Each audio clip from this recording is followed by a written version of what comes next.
NFL sends their press release down, that's what it really makes it official. I know Craig Morgan posted, I don't know, about 17 hours ago that there's a bunch of people, groups of people that are trying to come together to see if they can put an ownership program or ownership group together to somehow figure out how to bring back hockey sooner than later. Rick Horrow, sports professor, joins us now on Fox Sports 910. Rick, you've been with us on this journey for 10 plus years.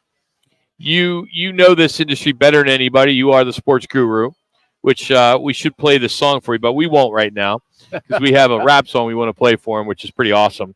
But did you know? Did you see any light at the end of the tunnel for this city to have saved this franchise? Was there anything out there that could have happened?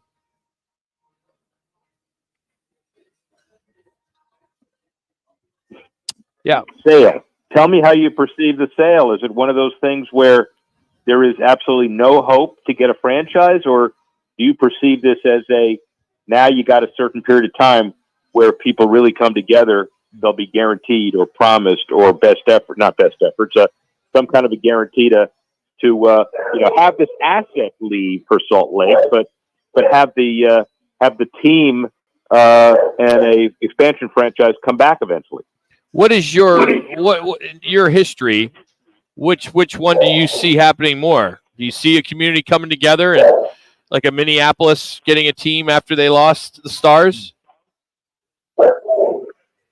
Yeah, I mean, look, there are examples of both of those sides of things, and the wild card here, which I think is in your favor, is that Gary Bettman is one tenacious individual, and he believes in the Valley.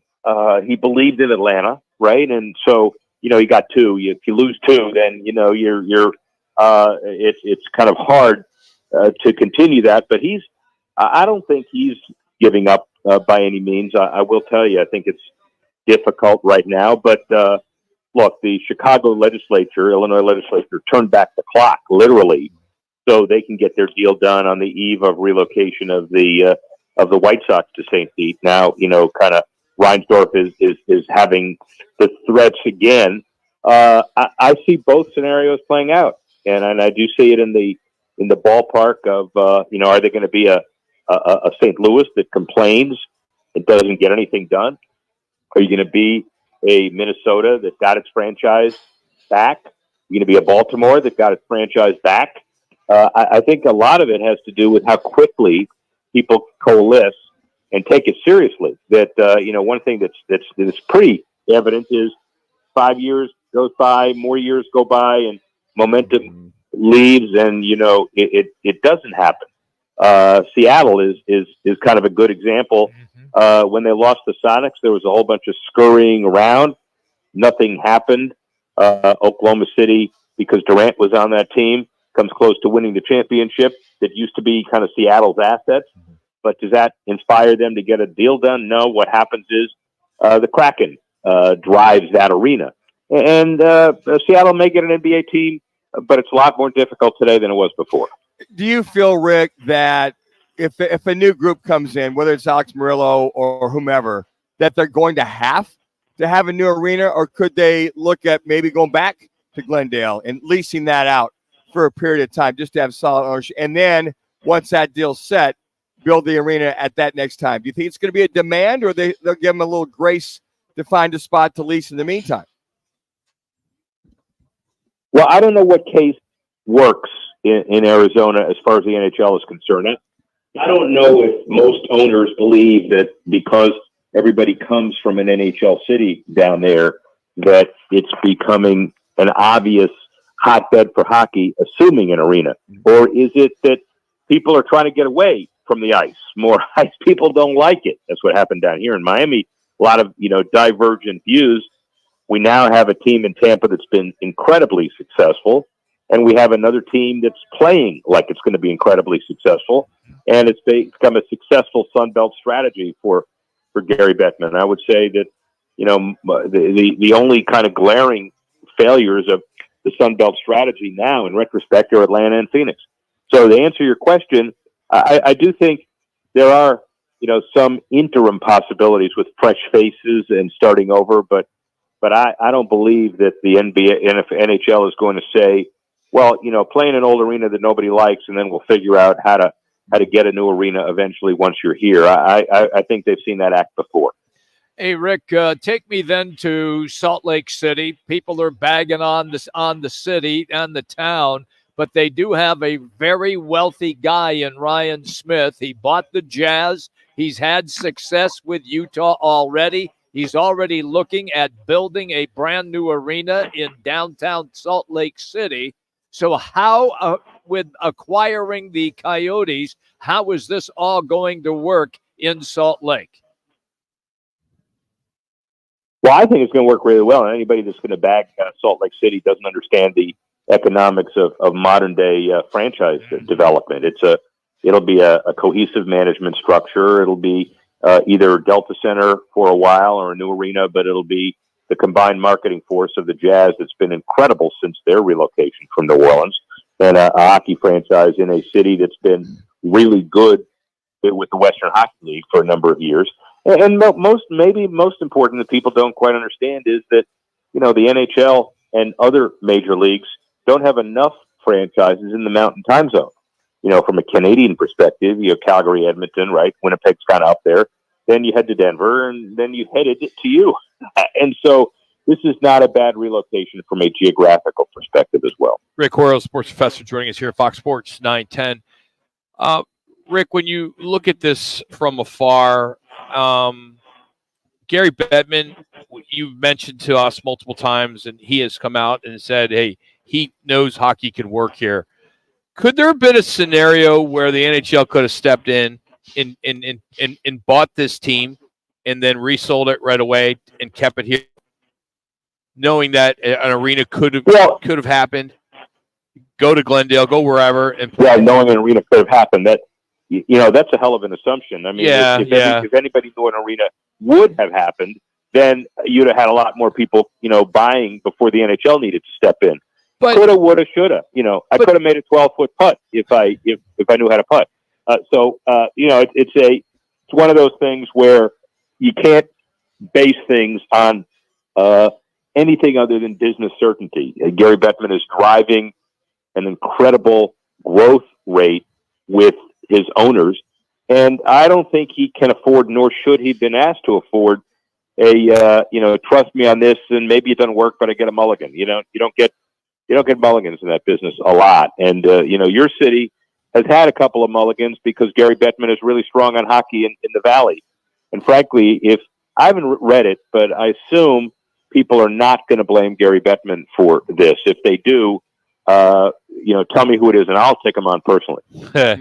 Yeah, but the NHL is allowing the sale of this team to move it to Delta Center, 14,000 seats. It's going to take them 3 years to build a new stadium.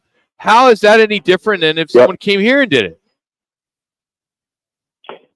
9,000 seats different in terms of Mullet Arena. Yeah, I mean, that's one thing. That's a big one. The second thing is the lack of but also the lack of a real honest, firm commitment of an arena process. I don't want to just be the NHL guy, because there are equities on the other side of this, right? Yeah. And so, when I was doing the NBA with the NFL stuff with the commissioner, one of the first things that I learned with the Cardinals is that there was a stadium level of interest, but there wasn't a commitment. So you had a team move from St. Louis, and there were a lot of we'll try, and it ended up getting done, but there was a bunch of uncertainty there with Sun Devil before the deal really got done. It was supposed to be done, as you know, in the East Valley, and then it ended up over in Glendale. And I don't know if people want the history to repeat itself politically. You've got a lot of other competing priorities in your market now. The Diamondbacks need to be taken care of in some context. You've also got a tourist-driven economy where you've got a number of franchises that will generate significant impact in their current location. Suns are committed. You've got a very well-capitalized owner that's made major commitments on the women's side, too, not just the men's. So this is not one of those things where you could argue the NHL could afford to wait. But think of it this way. years and years of discussion about Houston and about Kansas City and about Charlotte. And you and I have talked many times about what the proper, appropriate expansion candidates are going to be, or relocation candidates. The fact that Salt Lake came so quickly from almost nowhere was a testament to not only that market and being ready to do things, but more importantly, that particular ownership group, how successful they've been with the Jazz, and how comfortable the NHL will be, not only with that existing relationship, because remember, they've already got a vendor relationship with that company anyway, but then the fact that you've got a very well-heeled marketing machine that can stand and solve that problem. And now, to be fair, is Phoenix going to replace this franchise? It goes from being the NHL's problem to being Arizona's problem. All right, last one, Rick. You know, I have the utmost respect for you. You've been involved in billions of dollars of deals, relocations, everything. You know this market as well as we do. You're here a lot doing business. What does your crystal ball tell you today on April 18th? Will Phoenix or Arizona area have an NHL team within 5 years? Honestly, what do you think could happen? Or yes. You do? Yes. And the reason I do is because people are motivated to do different things when they understand that the threat's real. I think everybody kind of thought that this might happen in some context, but it's a lot different when it happens. I can guarantee you it's a lot different than when it happens. I'm not saying Atlanta was the right answer, but man, when that relocation happened, there was a whole group of people saying, all right, that's enough. We can't do this anymore. And so I don't know where, I don't know what this group is going to be. I can give you a list of the 30 people that I had been dealing with in Arizona stuff over the last decade who are guaranteed that this is now the home of the Phoenix/Arizona Coyotes, no matter what.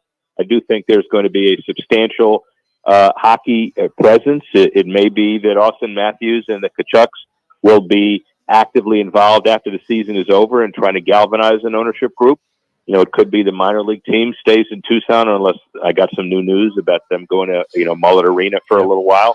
And then people are going to say, this is not a minor league team. This is a major league town. That's a major league town. So I don't know where, I don't know when, but yes. Rick, thank you, buddy. Next week, we're going to play your rap song, all right? We just didn't have time today, but we're ready. It was all queued up, so that's amazing. I mean, that's the highlight of your career. You should have had time for that. And remember, this was somebody that I had never heard from, and I knew Jack Horrow, and now I really do. I mean, that was. I know this is not a funny day for you, but it was funny as hell for me. So anybody that wants to do arena in Phoenix, give my home number. There it is. Yeah. Thank you, Rick. Appreciate it. That's the sports guru and sports professor. You follow him on Twitter at Rick Horrow. We'll get back into some hockey talk at the top of the hour with Jody Jackson, but